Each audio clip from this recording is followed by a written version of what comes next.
আসসালামু আলাইকুম বন্ধুরা, ঈদ মোবারক। সবাইকে ঈদের শুভেচ্ছা দিয়ে আজকে আমি শুরু করছি ভিডিওটা। এই ভিডিওটা হচ্ছে নরওয়ের অভিবাসী আইন সম্পর্কে আপনাদেরকে বলতে চাচ্ছি। নরওয়ে ইউরোপের একটি সমৃদ্ধশালী, শক্তিশালী এবং খুবই শান্তশিষ্ট একটি দেশ। যে দেশে মানে অভিবাসী আইনগুলো নিয়ন্ত্রণ করে ইউডিআই, ইমিগ্রেশন যেটাকে বলি আমরা, তারা ইউডিআই এই ডিপার্টমেন্ট হচ্ছে অভিবাসী আইনটা নিয়ন্ত্রণ করে। তো অভিবাসীদের মধ্যে অনেক ধরনের আপনি ওখানে রেসিডেন্স নিয়ে থাকতে পারেন।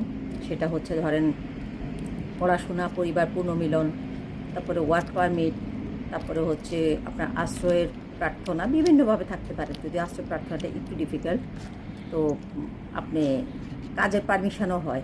সেজন্য যাদের সেই লাইনে দক্ষতা আছে আপনারা চিন্তা করতে পারেন যে নরওয়েতেও আপনারা স্থায়ী হতে পারেন। আমি ইতিপূর্বে নরওয়েতে ছিলাম। তো নরওয়েতে আমার ঠান্ডা শ্যুট করতেছিল না দেখি নরওয়ে থেকে আমি নেদারল্যান্ডে মুভ হয়েছি। সবাই জানেন, আমার ভিউয়াররা সবাই জানেন যে আমি আগে নরওয়েতে ছিলাম।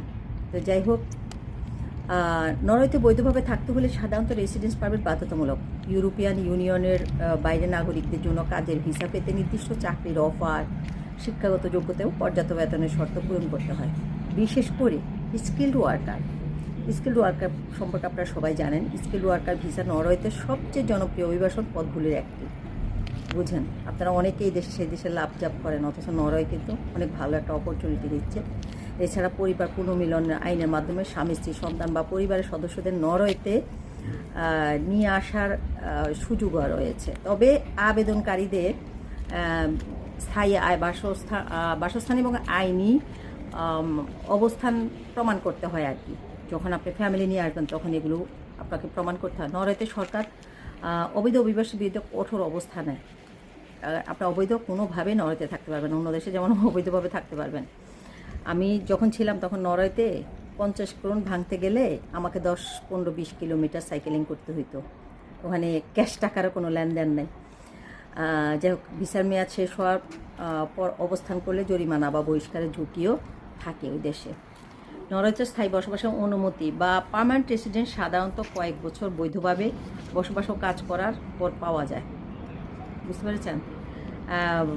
পার্মানেন্ট রেসিডেন্ট সাধারণত কয়েক বছর বৈধভাবে আপনি যদি ওখানে বসবাস করেন তখনই আপনি এটা পেতে পারেন। এরপর নির্দিষ্ট শর্ত পূরণ করলে নাগরিকত্বের জন্য আবেদন করতে পারেন। নাগরিকত্ব লাভ করাও সহজ, মানে যদি আপনি সবগুলো ক্রাইটেরিয়া পূরণ করতে পারেন। নরওয়েতে আইন অনুযায়ী ভাষা শিক্ষা, সমাজ সম্পর্কে জ্ঞান এবং অপরাধমূলক রেকর্ড গুরুত্বপূর্ণ বিষয় হিসেবে বিবেচিত হয়। এটা সব দেশেরই সেম নিয়ম। নেদারল্যান্ডেও আপনাকে ভাষা ম্যান্ডেটরি শিখতেই হবে এবং এখানকার কালচার, এখানকার আইন সব কিছু আপনাকে সচেতন থাকতে হবে। কোনো ক্রিমিনাল রেকর্ড থাকা যাবে না, তাহলে আপনি এদেশেও নাগরিকত্ব লাভ করতে পারেন যদি 5 বছর বৈধভাবে থাকেন। নরওয়েতে হচ্ছে 3 বছর আপনার বৈধভাবে থাকতে হবে। বর্তমান নরওয়ে দক্ষ কর্মী, স্বাস্থ্য খাত, আইটি, ইঞ্জিনিয়ারিং এবং সামুদ্রিক শিল্পে বিদেশি কর্মীদের সুযোগ দিয়ে থাকে। বুঝতে পারছেন? ওখানে সামুদ্রিক শিল্পটা কি? সামুদ্রিক শিল্প হচ্ছে আমাদের ওখানে মাছ।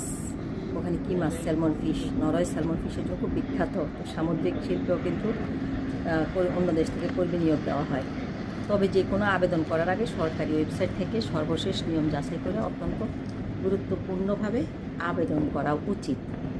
আর এই আবেদন যখন আপনি করবেন, অন্য দেশের মতোই নিয়ম। আপনি ওই যে আপনাকে যে কোম্পানি হায়ার করবে সেই কোম্পানি ইউডিআর মাধ্যমে আপনার জন্য ফাইট করবে, ইউডিআর কাছে অ্যাপ্লাই করবে, তার কোম্পানিতে লোক দরকার। তো আপনি নরওয়ে এমন একটা দেশ, নরওয়ে অনেক বড় একটা দেশ, বাংলাদেশের চাইতে অলমোস্ট 3 গুণের কাছাকাছি বড় একটা দেশ। লোক সংখ্যা মাত্র 5 মিলিয়ন। তাহলে বুঝুন নরওয়ের অবস্থা কী, কত বড় দেশ, লোক সংখ্যার কী অবস্থা।